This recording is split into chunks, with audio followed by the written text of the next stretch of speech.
എനിക്ക് എൻ്റെ ക്യാരക്ടറിന് എൻ്റെ character as A person Deepu ചേട്ടൻ എൻ്റെ ക്യാരക്ടർ റീഡ് ചെയ്തിട്ട് തന്ന ഒരു ക്യാരക്ടറാണ് ഇത്. സോ ഇതുവരെ എനിക്ക് ചെയ്തിട്ടുള്ള ക്യാരക്ടേഴ്സ് എല്ലാം എനിക്ക് കിട്ടിയ ബെസ്റ്റ് ക്യാരക്ടേഴ്സായിട്ടാണ് ഞാൻ കൺസിഡർ ചെയ്യുന്നത്. പക്ഷേ ഈ ക്യാരക്ടർ എന്ന് വെച്ചാൽ ദീപു ചേട്ടൻ ഷൂട്ട് ചെയ്യുമ്പോഴും പറഞ്ഞത് ഓരോരുത്തരുടെയും ക്യാരക്ടർ മനസ്സിലാക്കിയാണ്. ഇൻഡെപ്ത് കാണിക്കുന്നില്ലെങ്കിലും ഇപ്പോൾ തന്നെ സോങ്ങിൽ ഒരു ചെറിയ എപ്പിസോഡുണ്ട് ഇപ്പോൾ റിലീസായിട്ടുള്ള സോങ്ങിൽ.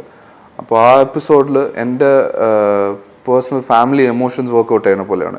അപ്പോൾ അത് നല്ല രീതിക്ക് ഓഡിയൻസിൻ്റെ അടുത്ത് വർക്കൗട്ട് ആയിട്ടുണ്ട്. സോ ദീപു ചേട്ടൻ ഷൂട്ട് ചെയ്യുമ്പോഴും എൻ്റെ അടുത്ത് പറഞ്ഞത് ഇത് കഴിഞ്ഞിട്ട് നിങ്ങൾക്ക് എല്ലാവർക്കും നിങ്ങളുടെ ക്യാരക്ടേഴ്സ് അനുസരിച്ചുള്ള റോൾസ് ആയിരിക്കും ഇനി വരാൻ പോണേ നോക്കിക്കുമെന്ന് പറഞ്ഞു.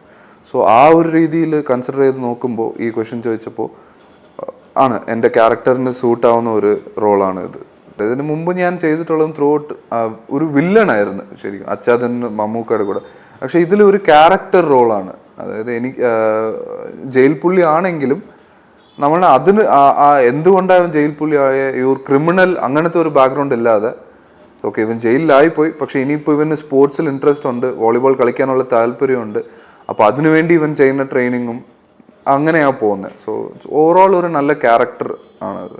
ഞാൻ ബിലീവ് ചെയ്യുന്നത് പ്രോബ്ലി എനിക്ക് സ്പോർട്സ് ബാക്ക്ഗ്രൗണ്ട് ഉള്ളത് കൊണ്ടായിരിക്കും. ബിക്കോസ് ഞാൻ സ്കൂൾ ലെവലിൽ യൂത്ത് നാഷണൽ ബാസ്കറ്റ്ബോൾ കളിച്ചിട്ടുണ്ട്, തമിഴ്നാട് സ്റ്റേറ്റ് റെപ്രസെൻറ്റ് ചെയ്ത്.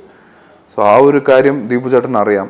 പിന്നെ അതുമാത്രമല്ല, ദീപു ചേട്ടൻ ഫയർമാൻ ലൊക്കേഷനിൽ തന്നെ എൻ്റെ അടുത്ത് പറഞ്ഞായിരുന്നു. ഫസ്റ്റ് ഷോട്ട് കഴിഞ്ഞപ്പോൾ തന്നെ ദീപു ചേട്ടൻ എൻ്റെ അടുത്ത് പറഞ്ഞു ഞാൻ അടുത്ത പടത്തിലും പപ്പനെ കാസ്റ്റ് ചെയ്യും എന്നുള്ള ഒരു സംഭവം പറഞ്ഞിട്ടുണ്ട്. ഞാൻ പല സ്ഥലങ്ങളിലും പറഞ്ഞിട്ടുണ്ട്. ദീപു ചേട്ടൻ്റെ അടുത്ത് ഓപ്പണായിട്ട് പറഞ്ഞ് ഞാൻ ദീപു ചേട്ടൻ്റെ കമ്പനി ആർട്ടിസ്റ്റാണ്, ദീപു ചേട്ടൻ ഏത് പടം എടുത്താലും എനിക്കതിലൊരു റോൾ തരണം എന്നുള്ളത് ഞാൻ പറഞ്ഞിട്ടുണ്ട്.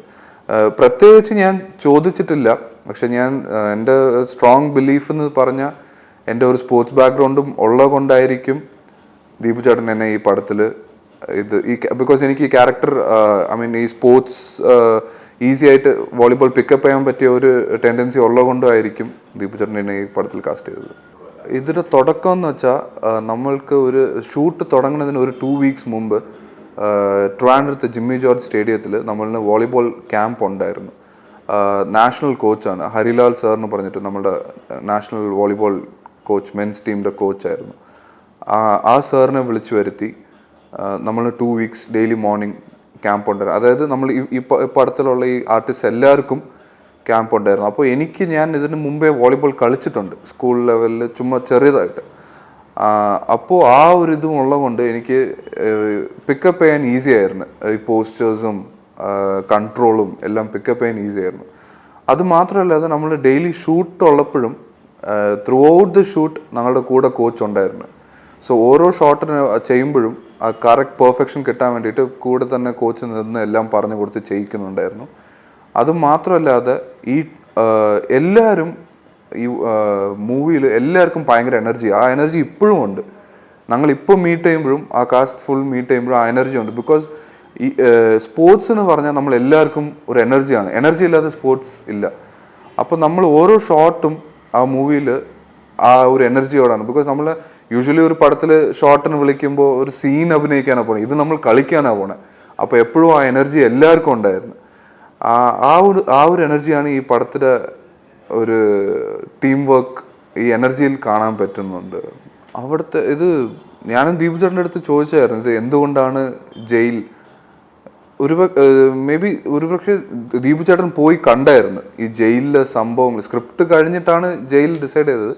പക്ഷെ എന്നാലും ജയിലിൽ പോയി കണ്ടപ്പോൾ അവിടുത്തെ ഇൻമേറ്റ്സ് അവർക്ക് ഈ വോളിബോളിൻ്റെ അടുത്തുള്ള പാഷൻ, നമ്മൾ ഒരു ഗെയിം അവരുടെ കൂടെയും കളിച്ചിട്ടുണ്ടായിരുന്നു. അവരെന്ന് വെച്ചാൽ അവർക്ക് ഈ ആ ഒരു കോച്ച് വന്ന് പറഞ്ഞു കൊടുക്കണമെന്നല്ല. ഈ ചേട്ടന്മാരൊക്കെ നാട്ടുംപുറത്തുള്ള ചേട്ടന്മാരായിരുന്നു. അവരെല്ലാവരും ജയിലിൽ വന്നപ്പോൾ അവർ കളിക്കുന്ന ആ ഒരു സ്പിരിറ്റും അവരെന്തുമാത്രം സീരിയസ്, അവരെന്തൊക്കെ കുറ്റങ്ങൾ ചെയ്തിട്ട് വന്നിട്ടുണ്ടെങ്കിലും അവിടെ ആ ഗെയിമിന് അവർക്ക് സീരിയസ് ഉണ്ട്. ആ ഒരു ഹാഫ് ആൻ അവർ അവർ കളിക്കണമെങ്കിൽ ആ ഒരു ഹാഫ് ആൻ അവർ സീരിയസ്നെസ്സോടെ ആ ഗെയിമിൻ്റെ സ്പിരിറ്റോടെയാണ് അവർ കളിക്കുന്നത്. അപ്പോൾ അതൊക്കെ കൊണ്ടായിരിക്കാം ദീപു ചേട്ടൻ നേരത്തെ പോയി അവിടെ കണ്ടായിരുന്നു, എല്ലാം ഉണ്ട്. പിന്നെ അവിടുത്തെ എക്സ്പീരിയൻസ് നമ്മൾക്ക് ടോട്ടലി ന്യൂ എക്സ്പീരിയൻസ് ആയിരുന്നു. നമ്മളാരും പോകണ്ടെന്ന് കരുതുന്ന ഒരു സ്ഥലമാണ്, പോകരുത്, ജീവിതത്തിൽ ഒരിക്കലും പോകരുതെന്ന് അങ്ങനത്തെ ഒരു സ്ഥലത്തിൽ പോയപ്പോൾ. പക്ഷെ അവിടുത്തെ ആൾക്കാരെന്ന് വെച്ചാൽ നമ്മൾ വിചാരിക്കുന്ന പോലെ ഒന്നുമില്ല, ഭയങ്കര ഡിസിപ്ലിൻഡ് ആണ്. നമ്മൾ ഷൂട്ട് ചെയ്യാൻ പോകുമ്പോൾ നമ്മൾ വിചാരിച്ച് കോപ്പറേറ്റ് ചെയ്യുമോ അങ്ങനത്തെ സംഭവങ്ങൾ, പക്ഷെ ഭയങ്കര കോപ്പറേറ്റീവ് ആയിരുന്നു. നമ്മുടെ അടുത്ത് ഭയങ്കര സ്നേഹമാണ്. പ്രത്യേകിച്ച് എൻ്റെ അടുത്തൊക്കെ അച്ഛൻ്റെ കാര്യങ്ങൾ കുറേ പേര് വന്ന് പറയും, അച്ഛൻ്റെ ഫാനായിരുന്നു അച്ഛൻ്റെ. പിന്നെ എല്ലാവർക്കും അച്ഛൻ്റെ അവിടെ എവിടെയെങ്കിലും ഒരു സ്റ്റോറി ഷെയർ ചെയ്യാൻ കാണും, ഞാൻ അച്ഛനെ അവിടെ വെച്ച് കണ്ടിട്ടുണ്ട് മറ്റേത്. അപ്പോൾ ഓവറോൾ ഒരു നല്ല എക്സ്പീരിയൻസ് ആയിരുന്നു. നമ്മൾ പുറത്ത് ഒരു സ്ഥലത്ത് എങ്ങനെ ഷൂട്ട് ചെയ്യും അതുപോലെ തന്നെയായിരുന്നു ജയിലിനകത്തും. ആദ്യത്തെ ഇനിഷ്യലി ഒരു ഫസ്റ്റ് 2 days നമ്മൾക്കൊരു ചെറിയ ടെൻഷൻ ഉണ്ടായിരുന്നു. പക്ഷെ ഇപ്പോൾ ഇവരൊക്കെ എന്തൊക്കെ കുറ്റങ്ങൾ ചെയ്തിട്ടുണ്ടെങ്കിലും നമ്മളുടെ അടുത്ത് വന്ന് സംസാരിക്കുമ്പോൾ ഭയങ്കര ഒരു നോർമൽ പേഴ്സൺ ആയിട്ടാണ്.